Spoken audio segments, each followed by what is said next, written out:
원래 오늘 본문의 말씀은 19절까지 말씀인데요. 오늘 본문 내용이 너무 긴 관계로 제가 줄여서 10절까지 하나님의 말씀을 봉독했습니다. 오늘 본문에 있는 말씀도 다니엘서 11장 여러분 큐티 본문에 있는 말씀입니다. 이 말씀을 가지고 제가 오늘 기도의 자리를 회복하세요.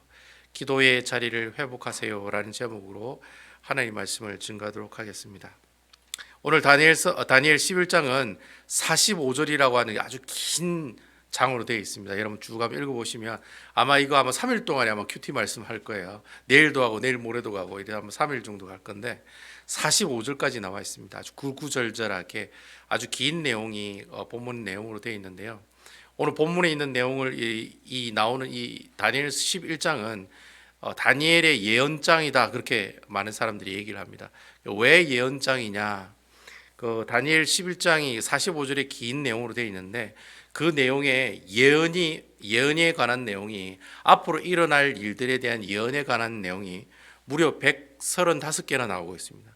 신학자들이 연구를 했더니 한 130개에서 135개, 보통 많은 사람들이 얘기하기를 135개의 예언이 나와 있다, 그렇게 얘기하고 있어요. 그래서 45절 이 안에 135개의 예언이 다 나와 있어요. 근데 아주 재밌는 것은, 흥미로운 것은 여기에 나오는 135개의 예언이 100%다 예언이 다 이루어졌다는 겁니다. 그래서 여러분 그게 아주 놀라운 사실이죠. 그러니까 135개의 예언이 이 11장 안에 다 나오는데 그 내용이 앞으로 있었던 역사의 모든 역사책에 기록된 내용으로 다 정확하게 나타났다는 겁니다. 그래서 어떤 신학자들은 특별히 자유주의 신학자들, 저희들은 자유주의 신학자들 아닙니다. 보수적이고 이제 복음주의적이죠.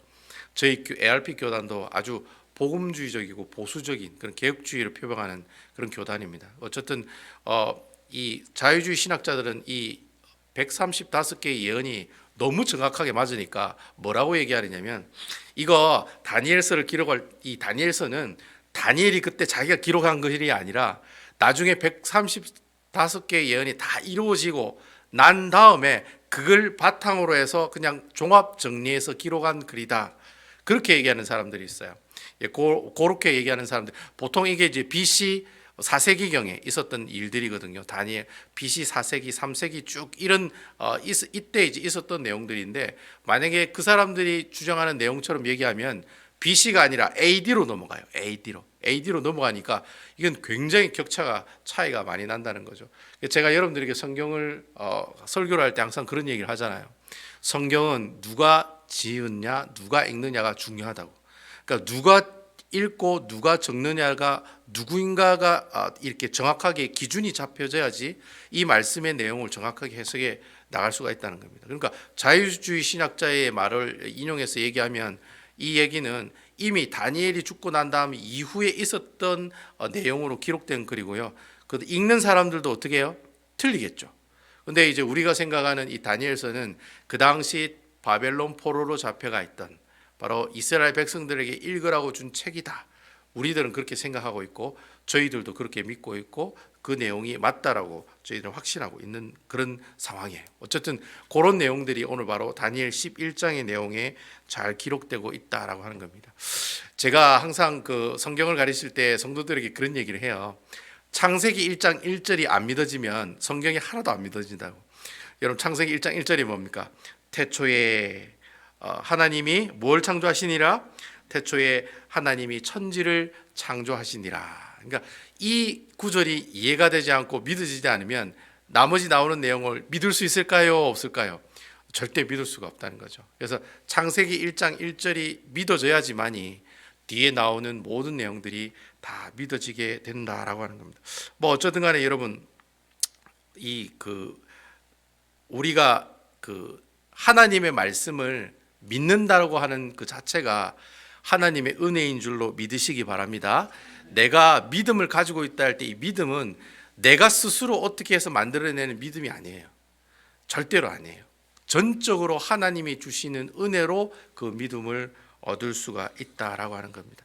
그래서 여러분, 사람이 아무리 신앙생활을 열심히 해도 하나님께서 우리에게 믿음을 주지 않으면 죄인인 우리가 절대로 예수님을 나의 구주라고 영접할 수 없다라고 하는 것이죠. 주님이 야 그래 네가 나를 믿는 그 믿음을 허락해 줄게라고 얘기하지 않은 이상은 우리가 절대로 예수님을 나의 구주로 영접할 수가 없다는 겁니다. 그러니까 일체 나의 공로가 허용되지 않고 전적으로 하나님의 은혜로 우리가 믿음으로 하나님을 믿고 영접하게 된다라고 하는 것이죠. 그래서 여러분 예수 믿는 사람들은 눈에 보이는 물질의 축복이 다가 아니라는 거예요. 그래서 내가 예수님을 나의 구주로 영접했다는 그 자체가 뭐다? 복이다라는. 그러니까 여러분 이 세상에 살아가실 때 좀 더 많이 벌고 잘 먹고 잘 살려고 애쓰는 것이 하나님께서 기뻐하시는 일은 아니다라는 거예요.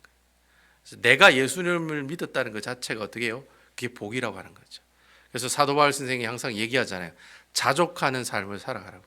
주신 것에 대해서 어떻게 해요? 감사하며 살아가는 것이 예수 그리스도를 믿는 사람들의 모습들이다. 그게 바로 뭐예요? 지혜로운 하나님 나라의 백성으로 살아가는 모습들이다라고. 그래서 오늘 다니엘서 11장에 있는 말씀을 여러분들이 묵상하기 전에 이거 하나만 딱 가지고 이 말씀을 살펴봤으면 좋겠다라는 생각이 듭니다. 내가 가지고 있는 믿음은 내가 가지고 있는 것이 아니고 누가 주셨다? 하나님께서 주신 것이다. 주셨기 때문에 내가 이렇게 예수를 믿고 하나님 말씀을 들으러 이곳에 나오시고 기도도 하시고 말씀도 본다는 거예요. 그러니까 전적인 100% 하나님의 은혜예요. 그 은혜가 없으면 내가 하나님 나라의 백성이 될 수 없다는 그 마음을 가지고 오늘 이 다니엘 11장의 말씀을 한번 살펴보도록 하겠습니다. 제가 여러분들이 다니엘서를 읽을 때 항상 기억해야 될 나라가 있어요. 그 네 가지의 나라가 있어요. 제가 여러분들에게 예레미야를 같이 공부할 때 예레미야 말씀 가지고 이렇게 나눌 때 네 왕을 꼭 기억하라고 그랬죠. 남유다가 망할 때 있었던 네 명의 왕. 그 이름이 누굽니까? 여호아스, 요아kim, 미스다kim, 요아킨, 그리고 마지막에 시드기야. 이 네 명의 왕을 항상 기억하라고 그랬죠. 기억하면 예레미야가 전체적으로 쉽게 우리에게 읽혀질 수 있어요. 마찬가지로 다니엘서도 네 개의 나라가 나오는데 이 네 개의 나라를 잘 외워두시면 다니엘서를 여러분 쉽게 이해할 수가 있고 특별히 오늘 다니엘 11장에 나오는 이 예언의 말씀을 충분하게 여러분들이 쉽게 이해할 수가 있다는 거죠. 다니엘서에 나오는 첫 번째 나라가 어떤 나라입니까? 바벨론입니다. 바벨론. 그리고 바벨론이 망하고 어떤 나라가 세워지죠? 메데바사가 세워집니다. 메데바사를 다른 말로 페르시아라고 제가 말씀드렸죠. 그리고 페르시아가 망하고 난 다음에 어떤 나라가 세워집니까? 그리스지. 헬라 제국이 세워집니다. 그리고 헬라 제국이 망한 다음에 로마 제국이 세워집니다. 로마 제국이 세워진 그때 그 나라에 있을 때 예수님께서 이 땅에 오시게 됩니다. 아시겠죠? 이 네 나라가 있다는 거 여러분 잘 기억하고 계셔야 돼요. 그래서 여러분 이 다니엘서에 나오는 이 네 나라는 다니엘서를 전체적으로 이해할 수 있는 배경이 되는 나라들이다라고 얘기할 수 있습니다. 그래서 제가 지금부터 2절부터 5절에 있는 말씀까지만 제가 볼 건데 그 2절부터 5절까지의 말씀이 예언에 관한 내용이고 그 예언이 그대로 실질적으로 역사적으로 이루어졌던 내용을 설명하고 있는 내용이거든요. 그래서 그 내용을 요 네 나라를 잘 기억하시면서 우리 같이 한번 살펴보도록 하겠습니다. 2절에 있는 말씀을 한번 보겠습니다. 2절입니다. 이제 내가 참된 것을 내게 보이리라. 보라, 바사에서 또 새 왕들이 일어날 것이요 그 후에 넷째는 그들보다 심히 부요할 것이며 그가 부요함으로 강하여진 후에는 모든 사람을 충동하여 헬라 왕국을 칠 것이다. 요 말씀의 예언이 나와 있는데 여러분 이 메데바사는 어느 나라가 망하고 생겼습니까? 바벨론이 망하고 메데바사라는 나라가 생겼어요. 근데 이 메데바사는 네 개의 왕조가 있었습니다. 우리 여러분 조선시대에는 왕조가 하나입니까? 두 개입니까? 하나죠. 이시성을 가지고 있는 왕만 있었잖아요. 그러니까 한 왕조예요. 근데 메데바사는 몇 개의 왕조가 세워졌냐면 네 개의 왕조가 세워졌어요. 그래서 그 네 개의 왕조란 말은 네 개의 성을 가진 왕이 세워졌다는 거예요. 한때는 김씨가 세워졌다가 한때는 장씨가 세워졌다가 한때는 원씨가 세워졌다가 또 한때는 또 문씨가 세워졌다가 이래 네 왕조가 있었던 때가 메데바사였다는 거예요. 그래서 오늘 성경에 보니까 그 중에 세 명의 왕들이란 말이 있죠. 세 명의 왕들이니까 앞에 세 개의 왕조가 있었다는 거예요. 그러면서 마지막의 왕조가 뭐 할 것이다? 심히 부요할 것이고 이 왕조가 헬라 왕국을 칠 것이다. 그렇게 얘기를 하고 있어요. 그래서 이 마지막 왕이 시작된 왕조가 누구냐면은 아하수에르라고 하는 왕입니다. 아하수에르라고 하는 왕입니다. 이 앞에 있는 세 왕 다음에 이제 왕이 바로 아하수에르 왕인데, 이 아하수에르 왕은 여러분 그 에스더 아시죠? 에스더 때 있었을 때의 왕이 아하수에르 왕입니다. 그러니까 여러분 에스더서는 역사적으로 다 있었던 사건들이에요. 그래서 이 아하수에르 왕은 이제까지 그 네 개의 왕조에 있었던 페르시아 중에 최고로 돈도 많고 최고로 힘이 강하던 그런 나라였습니다. 그래서 이 아하수에르 왕은 이 항상 어떤 마음을 가지고 있었냐면 바다 건너에 있는 그리스 땅을 자기 땅으로 가지기를 원했어요. 그러니까 이 페르시아가 그 당시 지금의 터키라든지 중동 땅이라든지 애굽이라든지 이스라엘이라든지 심지어 어디에요? 저기 인도 있는데, 지금의 인도 있죠. 그 아시아에 인도 있는 데까지 땅이 컸어요. 그 엄청난 그 땅에 어떻게 해요? 그 엄청난 그 땅들을 어떻게 해요? 가지고 있었던 왕이 바로 아하수에르 왕이었는데, 그 아하수에르 왕이 항상 어떻게 해요? 앞에 바다를 건너서 그리스 땅을 자기 땅으로 이래 가지기를 원하는 마음들이 있었어요. 그래서 두 번이나 그리스를 침공해요. 두 번이나. 근데 두 번이나 침공했는데 성공했을까요? 실패했을까요? 실패했어요. 그 당시에는 헬라 제국이 바다 건너에 아주 조그만 나라였어요. 근데 그게 나중에 이제 알렉산더 대왕에 의해서 이제 헬라 제국이 점점 이제 나라가 커지게 됐는데, 그래 커지기 전에 바로 이 아하수에르라고 하는 이 페르시아 왕이 있었을 때는 페르시아가 그 지역을 전체적으로 이렇게 통치하는 아주 큰 나라였습니다. 근데 여러분 혹시 여러분 300이라고 영화 아세요? 300 스파르타 하는 거 뭐 있죠? 막 아저씨들 막 팬티만 하나 입고 방패 들고 막 창 들고 싸우는 거 여러분 보셨죠? 거기에 보면 스파르타 300명하고 싸우는 왕이 한 명 있었어요. 이 대머리 아저씨인데 막 이렇게 치렁치렁 막 이렇게 막 기고리하고 이래 나오는 왕 아시죠? 그 왕이 아하수에르 왕입니다. 아시겠습니까? 바로 그 왕이 아하수에르 왕이에요. 그래서 여러분 오늘 제 얘기를 들으시고 집에 가서 한번 300 이 영화 한번 여러분 인터넷에 들어가서 한번 찾아보세요. 거기에 보면 대머리로 볶아진 그 아저씨가 한 명 나와요. 그 아저씨가 여기 막 귀고리를 하고 막 코골이 하고 막 이래 나오거든요. 그 아저씨가 바로 아하수에르 왕이에요. 그 아하수에르 왕이 바로 그리스를 치려고 왔는데 스파르타가 그 길목을 딱 막아가지고 있는 거예요. 결국에는 스파르타 사람들 다 죽었지만은, 그렇지만 여러분 결국에는 이 그리스의 침공을 실패하게 돼요. 아하수에르 왕이. 근데 실패하면서 어떻게 해요? 이 아하수에르 왕의 왕조도 어떻게 해요? 아주 위급하게 어떻게 해요? 힘이 급격하게 약해지게 됐다는 거죠. 그 힘이 약해진 그 아하수에르 왕조의 힘이 약해진 틈을 타 가지고 그 힘을 커 나갔던 사람이 바로 어떤 사람이에요? 바로 그때 헬라 제국의 알렉산더 대왕이라고 하는 거예요. 바로 그 얘기가 3절에 보면 나와요. 장차 한 능력이 있는 왕이 일어나서 큰 권세로 다스리며 자기 마음대로 행하리라. 바로 이때 나오는 이 장차 능력이 있는 왕이 바로 누구예요? 바로 메데바사, 즉 페르시아를 망하게 하고 큰 나라를 세운, 헬라 제국이라는 나라를 세운 알렉산더 대왕이었다는 거죠. 이 알렉산더 대왕이 이제 20살 때 왕이 되거든요. 그러니까 13년 동안 전쟁을 해요. 13년 동안. 그래가지고 땅을 어디까지 넓혔냐면 저 인도, 여러분 인도 아시죠? 그 아시아의 인도까지 땅을 넓혔던 엄청난 왕이에요. 아마 알렉산더 대왕이 인도 전쟁을 나갔다가 화살을 맞거든요. 그래가지고 화살을 맞아서 부상을 당해가지고 다시 돌아와요. 만약에 아마 알렉산더 대왕이 인도하고 싸우면서 화살을 안 맞았으면 아마 분명히 중국까지 갈 확률이 많아요. 그 당시 우리나라가 어떤 나라였냐면 고조선 아시죠? 고조선 들어봤나요? 고조선. 신라 백제 고구려 있기 전에 고조선이라고 있었잖아요. 그때 고조선이 있었을 때가 바로 알렉산더 대왕이 온 전 세계를 호령하며 다녔을 때가 바로 그때였어요.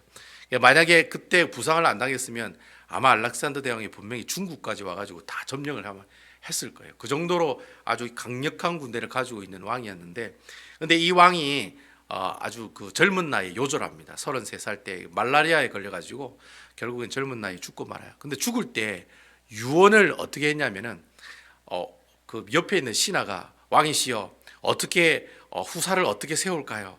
후대의 왕을 어떻게 세울까요? 이렇게 얘기하니까 알렉산더 대왕이 뭐라고 얘기했냐면 제일 센 놈한테 그 왕 자리를 줘라. 그런 식으로 얘기하고 죽었대요. 근데 이제 알렉산더 대왕이 이제 아들이 2명이 있었는데 첫째가 좀 장애가 있는 아들이었어요.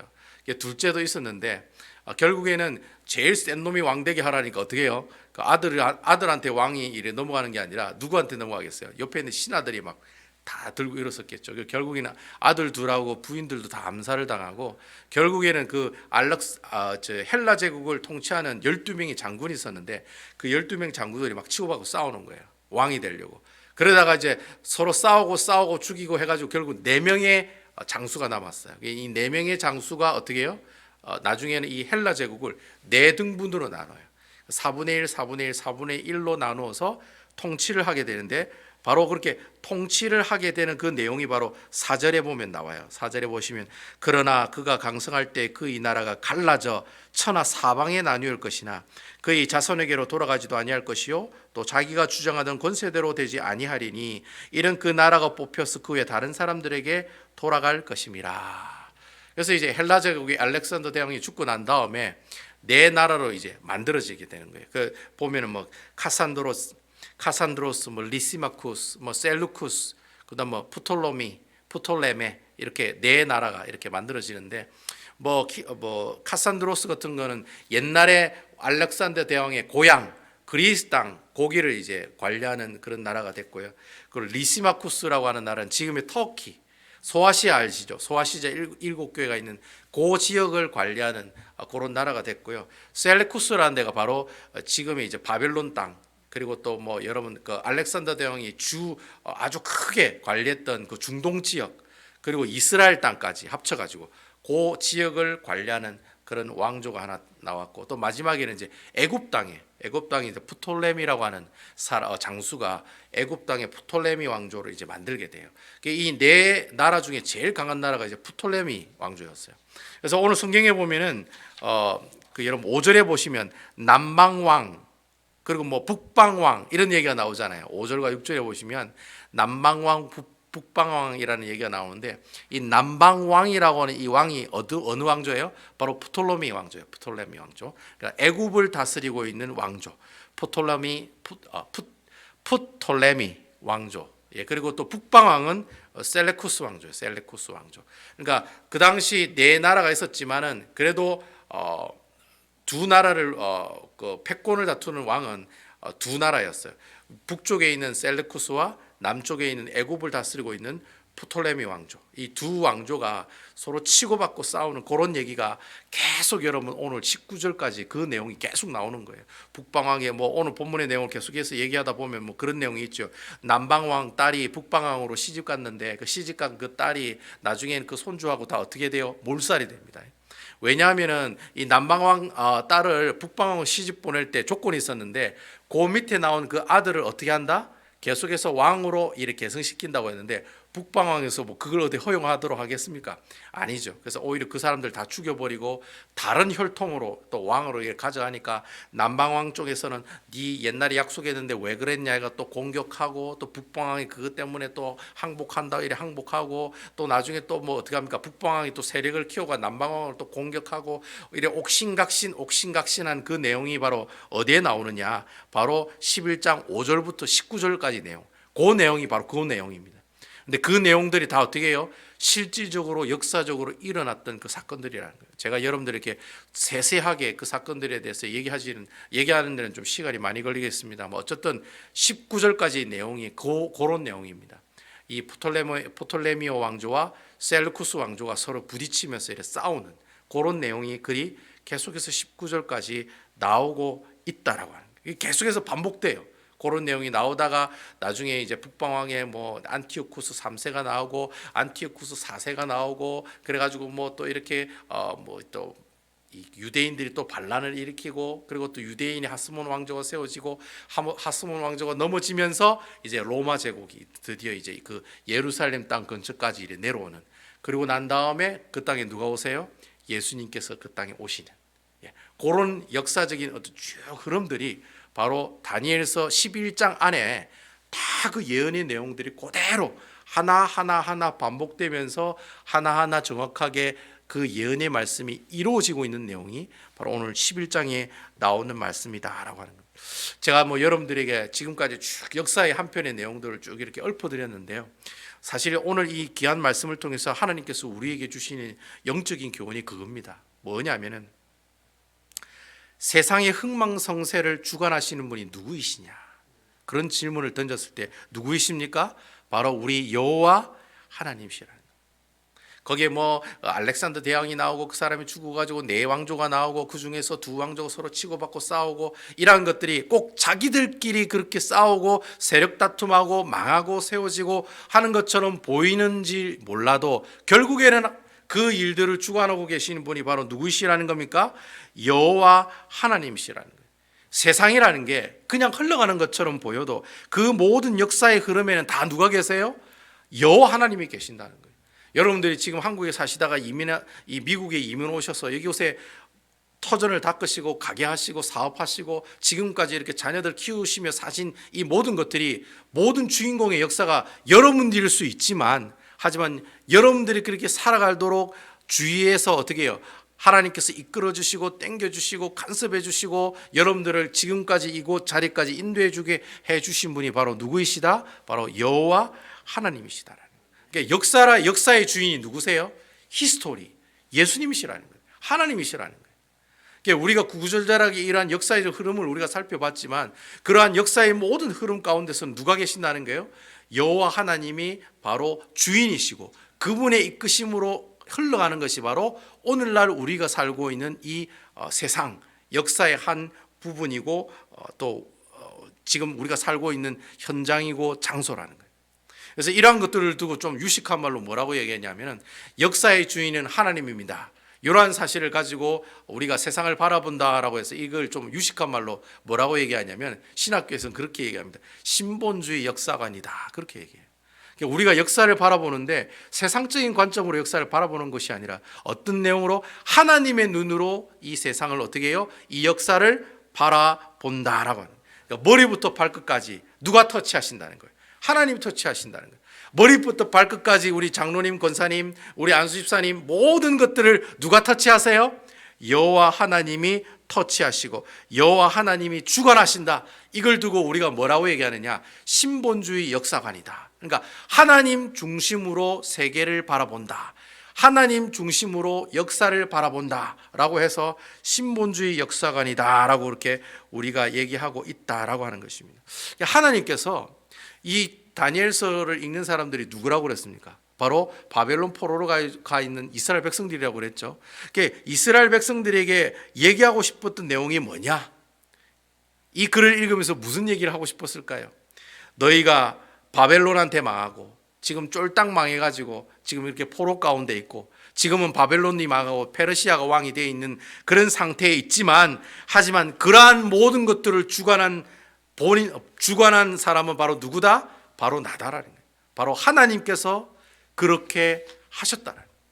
하나님이 바벨론을 통해서 너희를 쫄딱 망하게 해서 너희를 어떻게 해요? 바벨론 포로를 이 땅에 어떻게 해요? 데려왔다는 거예요. 그리고 데려오게 하셨고 또 바벨론 포로에 있는 너희가 예루살렘 땅으로 다시 돌아가게 하시는 분도 누구의 손에 달려있다? 하나님의 손에 달려있다. 바로 그 얘기를 이스라엘 백성들을 다니엘서를 통해서 하나님께서 하고 싶었다는 거예요. 자, 그러면 여러분, 이렇게 역사의 주인은 하나님이시다. 그럼 이스라엘 백성들을 그렇게 깨닫기를 원하시기 때문에 이런 말씀을 주셨다고 그랬잖아요. 그러면 이스라엘 백성들이 이 말씀을 보고 이 역사적인 예언의 말씀들을 보고 어떻게 해요?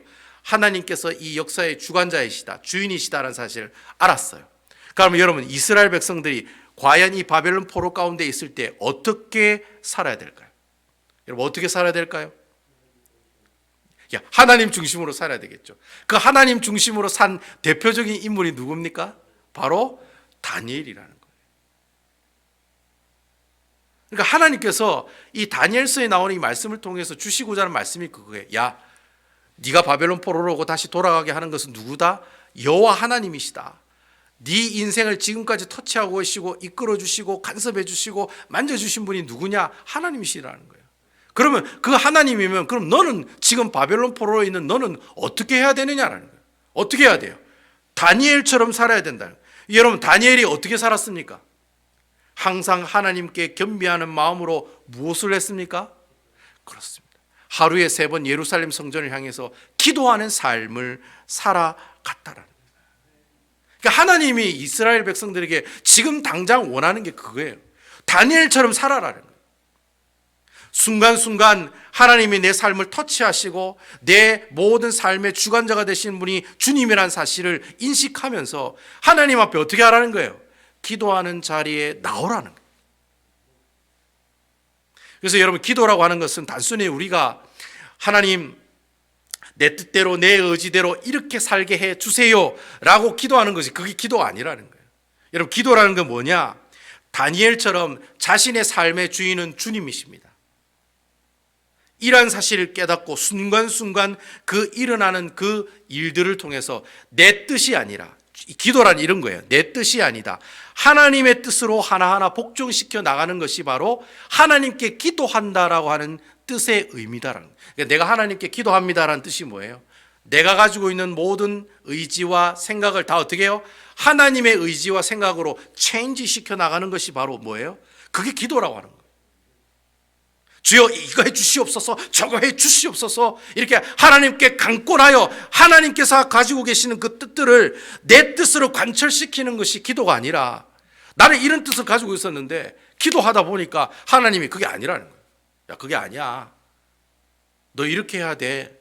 그럼 어떻게 해요? 그럼 하나님께서 주신 그 뜻들을, 내 뜻을 하나님 뜻으로 바꾸어 나가는 것이 바로 기도한다라고 하는 의미다라고 하는 것이죠. 여러분, 결국에는 이 다니엘이 다니엘서를 통해서 하나님께서 우리에게 주시고자 하는 교훈이 그거예요. 내가 이 인생을 살아가면서 항상 하나님 앞에 기도하는 자리에 나와야 된다. 왜 기도하는 자리에 나와야 되느냐? 하나님 내 인생을 책임져 주시는 분이시기 때문에 그렇다는 거예요. 하나님께서 내 인생을 터치하시고 내 인생의 주인이 되어 주시는 분이시기 때문에 이 모든 역사를 하나하나 주관해 나가시고 하나하나 터치하시는 분이 주님이시기 때문에 어떻게 해요? 그 하나님의 뜻에 내가 순종하겠습니다 라고 하나님께 표현하는 내 행동이 바로 뭐 하는 것이다? 주님 앞에 기도한다, 기도하는 것이다 라고 하는 거예요. 그러니까 여러분, 내가 예수 믿는 사람인데 기도 생활을 안 해요. 그럼 그 사람은 어떤 사람입니까? 안고 없는 찐빵이죠.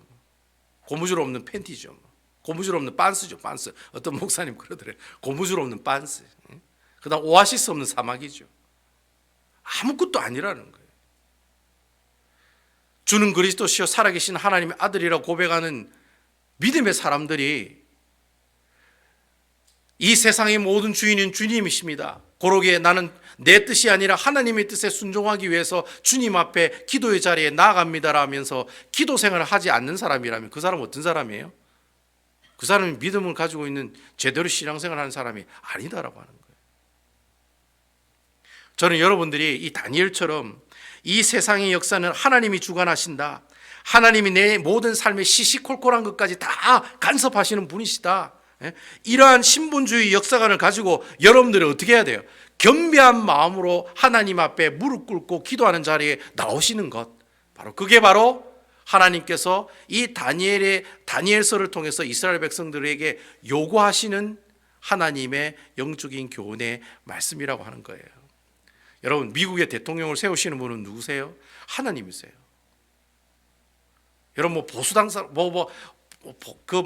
누가 많고 그런 게 아니에요. 여러분, 한국에 있는 대통령을 세우는 분은 하나님이세요. 문바들이 많아가지고 그 사람들이 많아가지고 그래 됐습니다, 그게 아니에요. 하나님이 세우신 거예요. 그리고 그 사람을 내리게 하시는 거는 누가 내리게 하는 거예요? 하나님이 그 사람을 내리게 하는 거예요. 그러니까 우리가 그런 것에 대해서 왈가왈부하고 그것이 잘못됐네, 이것이 잘못됐네라고 얘기할 수가 없는 거예요. 왜냐하면 그 모든 세상에 일어나는 모든 역사적인 일들은 누가 주관하시기 때문에? 하나님이 주관하시기 때문에 그렇다는 거예요. 여러분, 하나님께서 왜 이 올해 3월 달부터 지금까지 코로나19로 고생하게 하실까요? 이유가 뭘까요? 하나님께서 주시는 환경이에요. 하나님께서 하나님의 뜻이 있기 때문에 하나님의 뜻으로 이끌어 가시기 위해서 우리에게 이런 환난과 어려움들을 주신다는 거예요. 이런 환경이 있을 때 우리가 할 수 있는 일이 뭐예요? 이 일을 주관하신 분은 주님이십니다. 이 고백 하나 필요하고, 또 뭐가 필요해요? 내가 내 뜻이 아니라 하나님의 뜻대로 이 일을 진행해 나가게 하옵소서, 하나님 앞에 기도의 자리에 나오는 것이 바로 우리가 해야 될 모습이라는 거예요. 그러니까 코로나19이 백신만 있으면 끝이 납니다, 그게 아니라니까요. 여러분, 하나님이 끝이야, 끝! 이래야지 끝이 나는 거지. 백신이 만들어진다고 코로나19이 끝나는 게 아니라는 거예요. 제가 오늘 이 말씀을 묵상하면서 이 다니엘서는 진짜 우리가 지금 코로나19을 경험하고 팬데믹 상황에 있는 우리들에게 정말 적절하게 주시는 말씀이다라는 저는 그런 은혜를 받아요. 여러분, 다니엘서가 끝나고 베드로 전후서가 이제 나올 거거든요. 여러분, 베드로 전후서도 똑같은 내용이에요. 여러분, 베드로 전후서의 배경이 그거예요. 고난받는 그리스도인에게 주시는 하나님의 메시지예요. 기가 막히게 이 말씀이 연결되고 있어요. 여러분, 예레미야 말씀도 그렇잖아요. 망해가는 이스라엘 백성들에게 하나님께서 말씀이 그 예레미야를 통해 임하시잖아요. 하나님께서 예레미야를 통해서 이스라엘 백성들에게 원하셨던 게 뭐예요? 회개하고 하나님 앞에 돌이키고 나오는 것이었어요. 근데 그들이 그러지 아니하니까 바벨론에게 망해서 결국에 포로로 잡혀가고, 다니엘서를 통해 하나님께서 또 말씀하시는 거예요. 내가 이 모든 일을 주관하는 주인이 되는 이 역사의 주인은 누구이시다? 바로 나다라는 거예요. 고로 너희는 어떻게 하라? 다니엘처럼 하나님 앞에 기도하며 나오는 삶을 살아가라는 거예요. 그래서 여러분, 다니엘의 새 친구, 다니엘의 사자굴에 들어가고, 다니엘이 그 우상 숭배하는 그 음식을 먹지 않겠다는 그런 신앙적 고백들이 다 어디서 나왔느냐? 다니엘이 그만큼 항상 하나님 앞에 무엇한 삶을 살아가요? 기도하는 그 기도의 자리를 절대로 버리지 않고 살아갔기 때문에 그 순간순간마다 뭐가 일어나요? 하나님의 놀라운 역사들이 일어났다는 거예요. 비록 다니엘이 포로 가운데 있는 사람이었지만은 하나님이 그 사람을 그 상황 가운데서 어디까지 세우세요? 총리로 세우시는 거예요. 바벨론의 총리로 세우시고, 바벨론에서 메데바사라는 나라가 바뀌었는데도, 페르시아라는 나라가 바뀌었는데도 그곳에서도 총리의 사명을 감당하게 된다는 거예요. 왜 그럴까요? 다니엘이 하나님 앞에 기도하는 기도의 자리를 어떻게 해요? 포기하지 않고 끝까지 하나님께 기도의 자리를 어떻게 해요? 고수하고 나갔기 때문에 하나님의 그런 놀라운 은혜를 경험하게 됐다는 거예요. 여러분, 다니엘이 나는 바벨론 포로로 있으니까 왜 하나님께서 우리 집구석에 이런 어려움을 주셨느냐, 그렇게 불평과 불만하는 그 모습들이 있었습니까? 아니잖아요. 오히려 환난과 어려움 가운데서 더 세상 사람들에게 리스펙트 받고 높아지는 데까지 올라가는, 누가 그렇게 하셨습니까? 여호와 하나님께서 그렇게 하셨다는 거예요.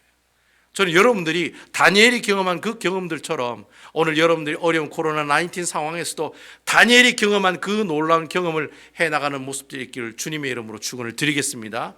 다니엘이 이렇게 할 수 있었다는 말은 누구도 할 수 있다는 말이에요. 우리들 또한 그러한 경험을 할 수 있다는 말이에요. 그런 약속으로 하나님께서 이 다니엘서의 말씀을 우리에게 주셨다는 거예요. 그때 당시 바벨론 포로 사람들에게도 주시고, 2000년, 거의 2000년 이상이 지난 오늘날에 이 말씀을 읽는 우리에게도 하나님께서 그런 은혜를, 그런 교훈을 우리에게 주시고 계신다라고 하는 겁니다. 여러분, 요한복음 16장 24절에 보면 이 요한복음 16장의 내용이 예수님께서 마지막 제자들과 이제 최후의 만찬할 때 있었던 그 내용이 바로 요한복음 16장에 나오는 말씀이거든요. 그거 지나면 예수님이 이제 17장에 이제 관람산에 기도하시고 붙잡히시고 십자가에 못 박히는 사건이 일어나게 돼요. 여러분, 그 요한복음 16장 24절에 보면 예수님 참 재밌는 얘기를 하세요. 제자들에게, 마지막 제자들에게 뭐라고 얘기한지 아세요? 예수님께서 그렇게 얘기하세요. 요한복음 16장 24절에 보면 예수님이 제자들에게 그래 얘기합니다. 지금까지는 너희가 내 이름으로 아무것도 구하지 아니하였으나 구하라, 그리하면 받으리니 너희 기쁨이 어떻게 하리라? 충만하리라. 저는 이 말씀을 보면서 보세요, 여러분. 지금까지 너희가 내 이름으로 아무것도 구하지 않았다. 그러니까 여러분, 예수님의 제자들이 예수님을 3년 동안 쫓아다녀도 예수님의 이름으로 뭐 구하는 그런 일들이 없었다는 거예요. 하지만 지금부터 어떻게 해요? 구하라. 그리하면 어떻게 하라? 받으리니 너희 기쁨이 어떻게 하리라? 충만하리라. 그러니까 이게 무슨 말이에요? 기도하라는 거예요. 너희가 마지막 때에 기도하라는 거예요. 여러분, 요 말씀 읽고 난 다음에 그 다음에 나오는 내용이 어떤 내용이에요? 너희가 세상 중에 환난을 당하나 담대하라. 너희가 어떻게 세상을 이겼노라 하시니라. 너희가 앞으로 환난과 고난 가운데 있을 거라고 하는 내용이 바로 아까 금방 16장 24절 말씀 이후의 내용에 그 내용이 계속 나와요. 그러니까 하나님께서 환난과 고난 가운데 있기 이전에 마지막으로 예수님이 제자들에게 한 얘기가 뭐예요? 기도하라고 하는 내용이었어요. 여러분, 지금 우리가 이 코로나 19으로 정말 어려운 가운데 있잖아요. 그죠? 이 어려운 가운데 있을 때 우리가 해야 될 것이 무엇이죠? 구하라. 그리하면 너희가 받으리니 너희 기쁨이 충만하리라. 여러분, 그러니까 지금이 우리가 뭐 할 때입니까? 기도할 때라는 거예요. 어렵고 힘들 때일수록 기도할 때라는 거예요. 교회 사정이 어려워지고 성도들이 살아가는 사업 자체가, 삶 자체가 어렵고 힘들어질 때일수록 우리가 어떤 자리를 지켜야 됩니까? 하나님 앞에 기도하는 자리를 끝까지 어떻게 해요? 지켜나가는 것이 바로 오늘 이 다니엘 11장 말씀을 통해 주시는 하나님의 영적인 교훈의 말씀들이라고 하는 겁니다. 그러니까 여러분, 기도의 자리를 놓치지 마시고 꼭 나오세요. 저희 교회는 뭐 그래도 이렇게 교회가 커가지고 여러분들이 다 나오셔도 예배 드릴 수 있잖아요. 새벽 기도 나오십시오.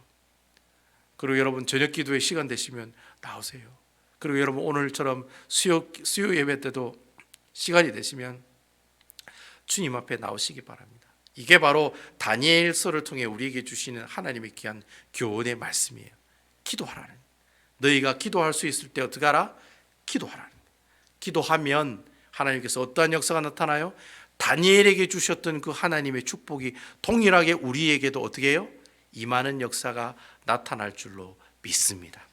이러한 말씀을 여러분 믿으시고 하나님 앞에 기도하며 살아가는 우리 베다니 교회 성도 여러분들이 다 되시기를 주님의 이름으로 축원드리겠습니다.